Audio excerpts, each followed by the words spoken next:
오늘 예레미야 32장입니다. 오늘 예레미야가 살던 시대는 평화스러울 때가 아니었습니다. 바벨론 군대에 의해서 예루살렘이 멸망당하게 될 것이라고 예언한 예레미야는 민족의 반역 죄목으로 구금되어 있었습니다. 여러분, 예레미야는 하나님의 말씀을 전했습니다. 그런데 민족 반역의 죄목으로 구금되었다는 것입니다. 오늘날도 마찬가지입니다. 하나님의 말씀을 바르게 전할 때 사람들은 자신들이 듣기를 원하는 소리가 아니기 때문에 마음속으로 구금할 때가 많습니다. 그런데 그 예레미야에게 하나님의 말씀이 임했는데 뭐라고 임했는가? 친척 하나멜이 하나디오스에 가지고 있던 밭을 사라고 말하려 찾아올 것이다. 여러분, 지금 구금되어 있는 예레미야에게 하나님께서 말씀하시기를 땅을 사라는 겁니다. 이런 상황이라면 우리는 어떻게 되겠습니까?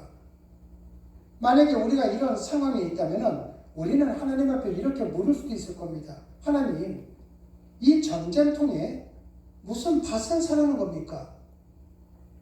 지금 이 전쟁통에 어떻게 땅을 사라고 말씀할 수 있겠습니까? 저 북쪽 이스라엘 왕국은 멸망하여 모든 백성이 다 포로로 끌려간 지 오래고 여기 남아있는 유대 백성의 도시는 함락 직전에 있는데 이러한 시점에 땅을 사라고요? 하나님, 도대체 하나님의 의미가 무엇입니까? 하고 항변하지 않았겠습니까? 그런데 예레미야는 그러한 상황 속에서도 하나님께 대묻지도 않고 하나님의 말씀대로 순종한 후에 하나님의 말씀대로 전쟁의 격병기에 예레미야는 밭을 삽니다. 그리고 담대히 예언의 메시지를 전했습니다.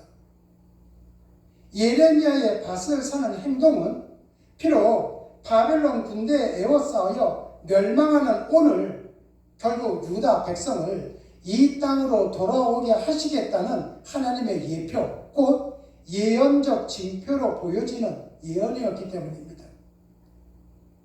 여러분, 이것은 지금 왜 땅을 사라는가? 나중에 유다 백성들이 돌아올 수 있는 땅이 있어야 되지 않겠습니까? 하나님께서는 지금 이렇게 멸망당한다 할지라도 다시 돌아올 것을, 그들이 거처할 것을 알고 계시기 때문에 땅을 사라고 했던 것입니다. 예수님이 이 땅에 태어나시기 전에 하나님은 세례 요한을 부르셔서 광야에서 살게 했고 세례 요한은 그의 삶으로 오실 메시아를 보여주셨습니다. 광야에서 메뚜기와 석청을 먹으며 살아가던 세례 요한의 삶은 곧 오실 구원자 메시아를 보여주는 예표였습니다. 유다 사람들은 예언자가 아무리 외쳐도 듣지를 않았습니다. 예언자들을 통해서 말씀하시는 하나님의 메시지를 듣고도 따르려고 하지도 않았습니다. 그런 유다 백성들이 겪게 될 멸망과 재앙이 분명히 눈앞에 다가오고 있었습니다. 그러나 그 멸망한 백성들에게 하나님은 예레미야의 밭을 사는 구체적 행동을 통해서 미리 구원과 회복의 예표를 보여주기 원하셨던 것입니다. 그리고 오늘 나에게 요구하시는 하나님의 요구 앞에 행동으로 반응하는 예레미야 같은 믿음의 사람들이 필요하다는 것입니다. 죄악과 절망의 폐해 속에서 살아가는 사람들은 더 이상 뭐든 듣지를 않으려고 합니다. 내 인생 끝났는데, 나는 좌절했는데, 희망이 보이지 않는데, 들어도 결코 마음을 돌이키거나 돌아서기 원치를 않습니다.